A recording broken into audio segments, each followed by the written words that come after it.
Bonjour, bienvenue chez les King Lion Pictures, la maison de la post-production et de l'étalonnage en particulier. La chaîne de l'autodidacte, la chaîne de ceux qui n'ont pas peur d'apprendre par eux-mêmes. Alors aujourd'hui, je reviens avec un nouveau tutoriel qui, je pense, va intéresser beaucoup plus d'un. Parce que la majorité des monteurs utilisent Adobe Premiere Pro. Et très souvent, ils ne savent pas comment faire un round tripping. Donc, comment importer leur projet Premiere Pro dans DaVinci Resolve. Donc, c'est ce que nous allons voir aujourd'hui. On va voir une première méthode qui consiste à créer le fichier XML et à l'importer dans DaVinci Resolve. Et on va voir une deuxième méthode qui consiste à passer par le gestionnaire de projet et qui, je pense, pour moi, est la méthode la plus efficace. Et on va voir le troisième moyen de communication que j'utilise et que d'ailleurs tous les professionnels du métier utilisent, surtout quand on a des timelines vraiment complexes. Vous voyez des timelines avec des compositions After Effects, avec des VFX, des titres ajoutés. Donc on va voir ça tout de suite après l'intro.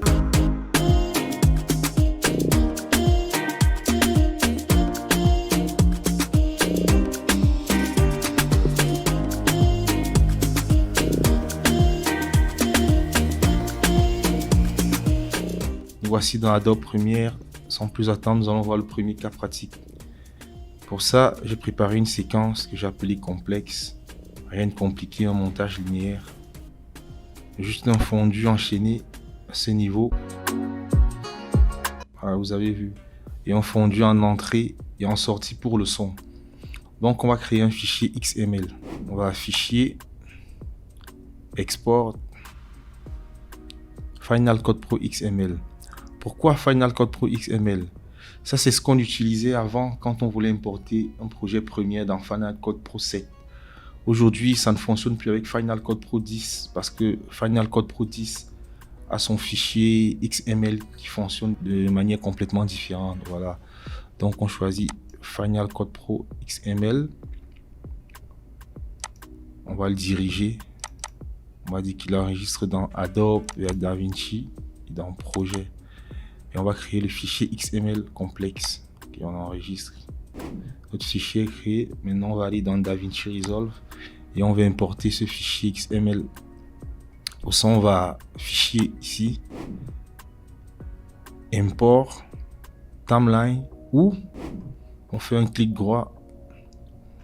Pardon, on fait un clic droit dans le Media Pool, timeline, import, ça c'est ma préférée. AFEDL XML. Voilà.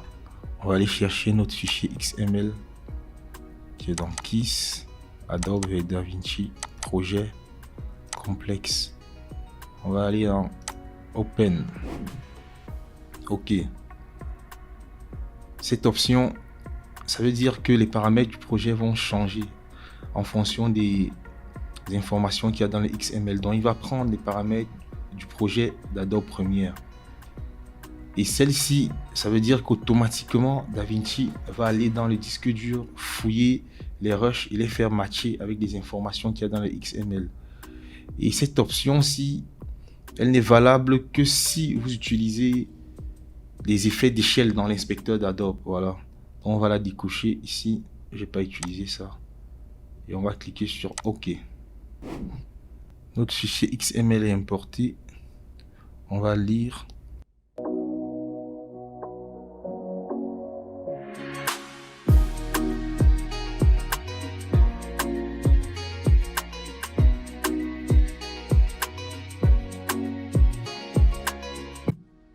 Alors, comme vous pouvez constater, rien n'a changé. On a notre fondu enchaîné qui est là. Et on a notre fondu en entrée et en sortie au niveau du son. Ça, c'est le premier cas pratique. Mais maintenant, ce qu'il faut savoir, c'est qu'avec cette méthode, des fois, vous pouvez avoir des problèmes offline. Vous voyez, ici, j'ai pas de problème d'offline parce que j'ai tout enregistré dans un même endroit. Des fois, quand on monte, on peut prendre une rush dans un autre disque dur, autre que celui dans lequel on est en train de travailler actuellement. Et c'est ça qui crée souvent des problèmes d'offline. Et des fois aussi, en important directement le fichier XML, vous pouvez aussi avoir les problèmes de framerate. C'est pour ça que pour faire un transfert sécurisé d'Adobe Premiere vers DaVinci, on fait ce qu'on appelle un Consolidated. Ça, c'est le deuxième cas pratique. Alors, il faut savoir que dans Adobe Premiere, il y a une fonction qui permet de connecter les rushs, de les encoder dans un fichier spécifique lisible par DaVinci Resolve et de les rassembler au même endroit. Et c'est ce qu'on va voir tout de suite. Donc, on retourne dans Adobe Premiere. On va aller dans Fichier, Project Manager, qui veut dire gestionnaire de projet. Alors, on a notre boîte de dialogue qui s'ouvre. Et là, on choisit notre séquence complexe. Donc, la première option ici, Premiere nous dit qu'il va rassembler les rushs et les copier dans un nouvel emplacement. Donc, il n'y aura pas de transcodage. Ça ne nous intéresse pas. La deuxième option, on a consolider en transcode, qui veut dire consolider et transcoder. Là, il va encoder les fichiers dans un format précis. Et ça, c'est ce qui nous intéresse. Pourquoi? Parce qu'on peut partir d'un projet Premiere avec des rushs H264 très compressés. Alors, il faut savoir que Premiere Pro, il n'a pas du mal à gérer ce genre de fichier parce qu'il a un moteur de ouf, voilà. Alors que DaVinci Resolve, lui, travaille directement en virgule flottante 32 bits. Je ne vais pas vous expliquer ce que ça veut dire ici. Donc, on va choisir ça. Pour ce qui est de la source, on va choisir les éléments individuels du clip. Ouais. Au niveau du format, je choisis QuickTime. Au niveau de la préconfiguration, on va choisir GoPro Cineform. Alors, si vous êtes sur Mac, moi, je vous conseille de choisir l'Apple ProRes. Ça fonctionne très bien sur Mac. Et si vous êtes sur PC comme moi, vous pouvez choisir le GoPro Cineform ou vous pouvez choisir le DNX HD. Ça marche aussi très bien. Donc, moi, je choisis GoPro Cineform. En gardant cette option cochée, en fait, Premiere ne va encoder que les éléments qui sont dans notre séquence. Donc, si vous la décochez, il va encoder maintenant toutes les rushs, même ce que vous n'avez pas utilisé. Donc, il faut garder coché. Et ici, on va donner le nombre d'images par seconde. Comme je parlais, c'est ici que vous allez régler vos problèmes de framerate. Donc, si sur la timeline, il y a des images qui sont à 25, 50, 60 par seconde, donc ici, vous allez le donner un seul framerate.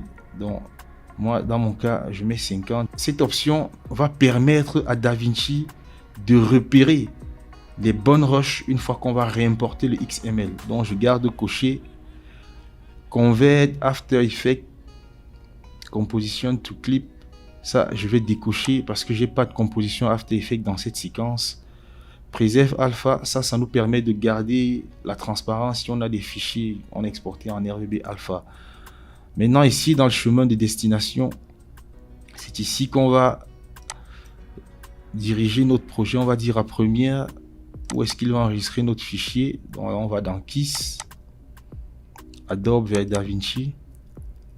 On va créer un nouveau dossier qu'on va appeler complexe. Voilà.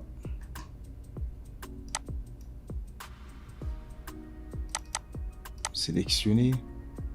Là, calculer. Là, il va nous dire en gros quelle taille va faire notre projet. Vous voyez là.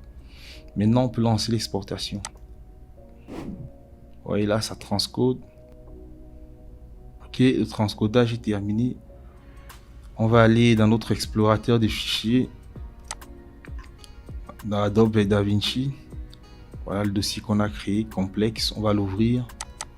Et là, on remarque que dans le dossier complexe, il a créé un nouveau dossier, Transcoded Adobe et DaVinci. On ouvre le dossier. Et dans le dossier, on voit tous nos éléments.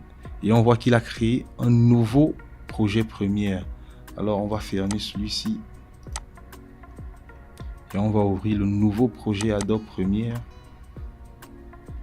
Voilà. Le projet il est ouvert. Pour le ramener dans DaVinci, on va faire comme premier cas pratique. On va aller en fichier, export, Final Cut Pro XML. Cette fois-ci, on va l'enregistrer dans le dossier complexe, transcoder Adobe et DaVinci, Adobe et DaVinci, et on va enregistrer notre fichier XML. Maintenant, on va repartir dans DaVinci Resolve, importer ce fichier. Donc là, on va partir d'un nouveau projet. Alors, je ne vais pas enregistrer celui-ci. Le nouveau projet, je vais l'appeler Adobe vers DaVinci.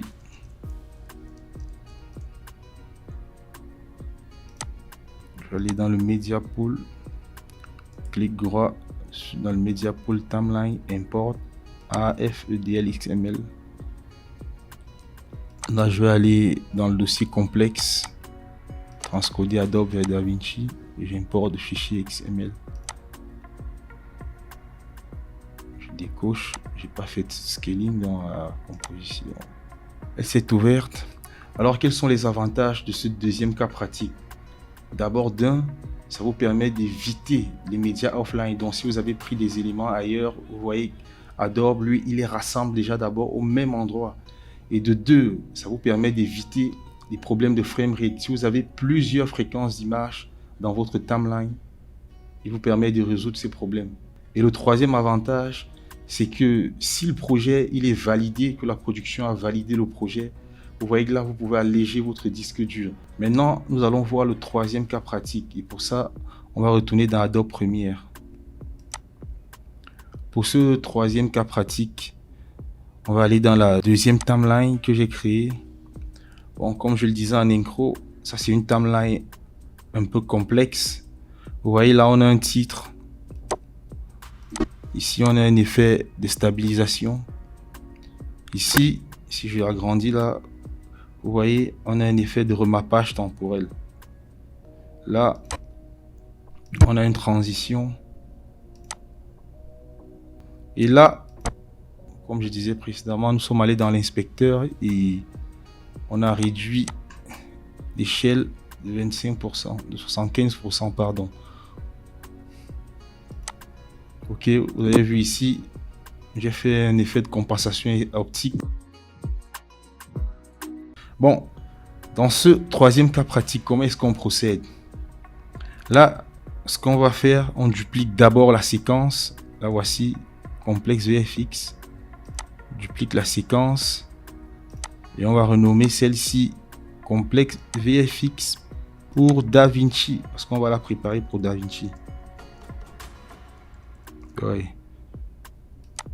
Complexe avec VFX pour DaVinci. Donc, ce que vous devez savoir, c'est que ce texte que j'ai fait dans Adobe Premiere ne sera pas pris en compte par DaVinci Resolve. Donc, je le supprime ici.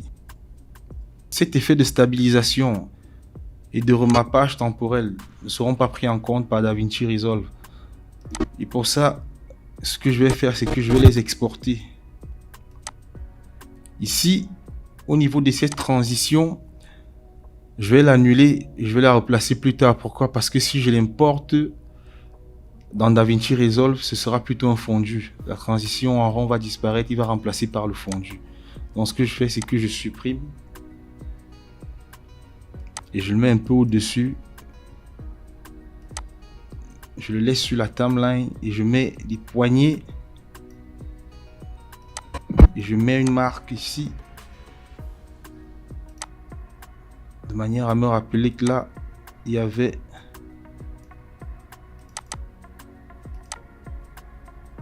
une transition.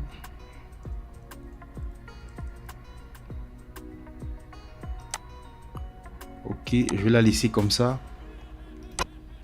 Pour ce qui est de la composition After Effects, je ne vais pas l'exporter. On va gérer tout ça dans le gestionnaire de projet. Et pour ce qui est du scaling, je vais aussi le laisser là. Comme ça, on va gérer dans le gestionnaire de projet. Voilà, c'est fait. Mes fichiers sont remplacés. VFX1, c'est où il y avait la stabilisation. VFX2, c'est où il y avait le remappage temporel. Maintenant, ce qu'on va faire, c'est qu'on va retourner dans le gestionnaire de projet. Fichier. Project Manager. Vous voyez là maintenant, c'est ma composition complexe avec VFX pour DaVinci qui est choisi. Le reste des paramètres, vous connaissez déjà. La seule option que je veux cocher ici, c'est convertir. Puisque là, on a une composition After Effects. Donc je vais aller dans le chemin de destination, je vais le diriger, je vais le mettre dans Adobe et DaVinci. Je vais créer un nouveau dossier que je vais appeler complexe VFX. Je vais demander à transcoder. Il me demande d'enregistrer le projet avant de continuer. J'accepte. Ok, c'est terminé. Là, on va retourner dans notre explorateur de fichiers. On va aller dans complexe VFX. On va fermer ce projet première.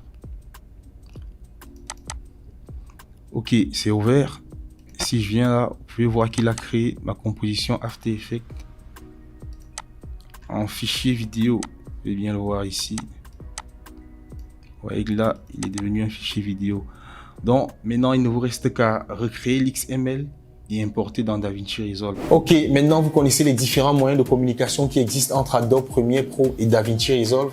Si vous avez d'autres moyens de communication, je vous prie de partager avec moi en commentaire, ou si vous avez un sujet que vous voulez que j'aborde, vous n'avez qu'à écrire en commentaire et je vous répondrai par un tutoriel. C'était Kiss de Game Changer pour la maison de King Lion Pictures. On se voit à la prochaine pour un nouveau tuto.